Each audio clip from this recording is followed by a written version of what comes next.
More than 18 million euros are to be spent in Hungary to ensure the River Danube is navigable for at least 300 days a year for large transport vessels. 80% of the cost is to be covered by the EU.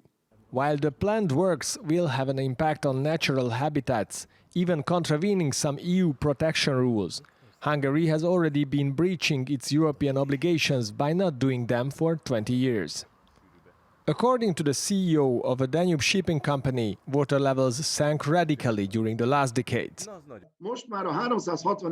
From the 365 days of the year, 150 days are totally unpredictable. Come to think of it, this is the most environment-friendly transport sector. One ship could transport 1,500 tons, and they have to go with 800.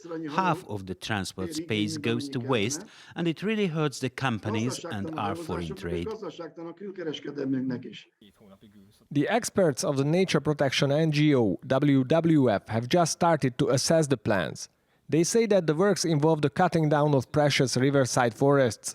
The increase in waterway traffic will adversely affect the reproduction of fish, and the dredging will also destroy protected animal populations. But they also know that this time Hungary doesn't really have a choice. All in all, we do appreciate the fact that the planning efforts were clearly made to integrate the environmental factors, more than during the last planning 10 years ago. But we still have to note that the harmonisation of the plans with the EU nature protection directives is not quite perfect. While inland water transport is clearly cheaper and a lot less polluting than road transport, the advantages compared to trains are less obvious.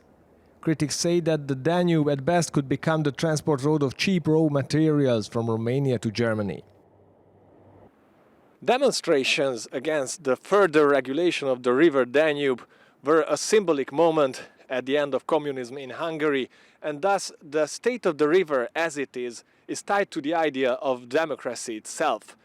But Hungary also has obligations, international obligations, to regulate the river further. This puts the Hungarian government in a very delicate position.